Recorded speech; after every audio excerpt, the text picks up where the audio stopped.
ರಾಯಚೂರಿನಲ್ಲಿ ಪುರಾತನ ಕಾಲದ ನಾಣ್ಯಗಳು ಪತ್ತೆಯಾಗಿದ್ದಾವೆ. ಮನೆಯ ಅಡಿಪಾಯ ಅಗೆಯುವಾಗ ತಾಮ್ರದ ನಾಣ್ಯ ಪತ್ತೆಯಾಗಿರ್ತಕ್ಕಂಥದ್ದು. ನೋಡಿ ವೀಕ್ಷಕರೇ, ರಾಯಚೂರಿನಲ್ಲಿ ಪುರಾತನ ಕಾಲದ ನಾಣ್ಯಗಳು ಪತ್ತೆಯಾಗಿದ್ದಾವೆ.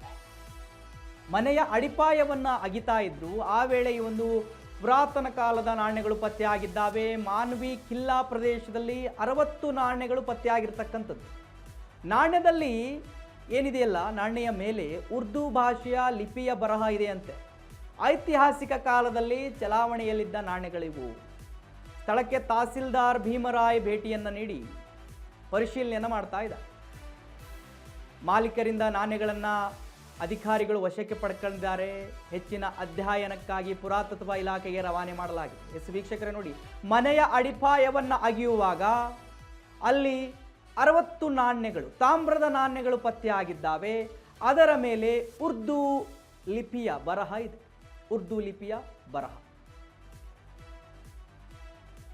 ಸೊ ನೋಡಿ, ಐತಿಹಾಸಿಕ ಸ್ಥಳಗಳಿರ್ತಾವಲ್ಲ, ಹಿಂದೆ ಎಲ್ಲ ಆ ಜಾಗದಲ್ಲಿ ಈಗ ಯಾವುದಾದರೂ ಒಂದು ರಾಜ ಮಹಾರಾಜರು ಆಳಿರತಕ್ಕಂಥ ಜಾಗಗಳಾಗಿರಬಹುದು. ಅಂತಹ ಜಾಗಗಳನ್ನು ಅಗಿತಾ ಹೋದರೆ ಈ ತಾಮ್ರದ ನಾಣ್ಯಗಳು, ಬಂಗಾರದ ನಾಣ್ಯಗಳು ಸಿಗುವಂಥ ಎಲ್ಲ ಸಂಗತಿಗಳಿರ್ತಾವೆ. ನಾವು ರೀಸೆಂಟಾಗಿ ಒಂದು 4-5 ತಿಂಗಳ ಹಿಂದೆ ಇಲ್ಲಿ ಬೇರೆ ಕಡೆ ಬಂಗಾರ ಸಿಕ್ಕಿತ್ತು.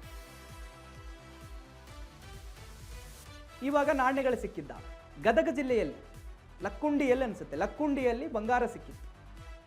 ಇವಾಗ ಅಲ್ಲಿ ನೀವು ಗಮನಿಸ್ತಾ ಇದ್ದೀರ ದೃಶ್ಯದಲ್ಲಿ ತಾಮ್ರದ ನಾಣ್ಯಗಳು, ಅದರ ಮೇಲೆ ಉರ್ದು ಲಿಪಿಯಲ್ಲಿ ಬರಹವನ್ನು ಬರೆಯಲಾಗಿದೆ. ರಾಯಚೂರಿನಲ್ಲಿ ಮನೆಯ ಒಂದು ಅಡಿಪಾಯವನ್ನು ಅಗೆಯುವಾಗ ಸಿಕ್ಕಿರ್ತಕ್ಕಂಥ ನಾಣ್ಯಗಳು. ಅಲ್ಲಿ ಅಧಿಕಾರಿಗಳು ಭೇಟಿ ಕೊಟ್ಟಿದ್ದಾರೆ.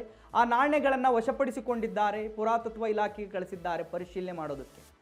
ಯಾವಾಗಿನ ನಾಣ್ಯವು, ಯಾವ ಕಾಲದಲ್ಲಿ ಚಲಾವಣೆಯಲ್ಲಿದ್ವು, ಅದರ ಬಗ್ಗೆ ಪರಿಶೀಲನೆ ಮಾಡೋದಕ್ಕೆ ಪುರಾತತ್ವ ಇಲಾಖೆಗೆ ಕಳಿಸಿಕೊಡಲಾಗಿದೆ. ಅಧಿಕಾರಿಗಳು ತಹಸೀಲ್ದಾರ್ ಭೇಟಿ ನೀಡಿದ್ದಾರೆ.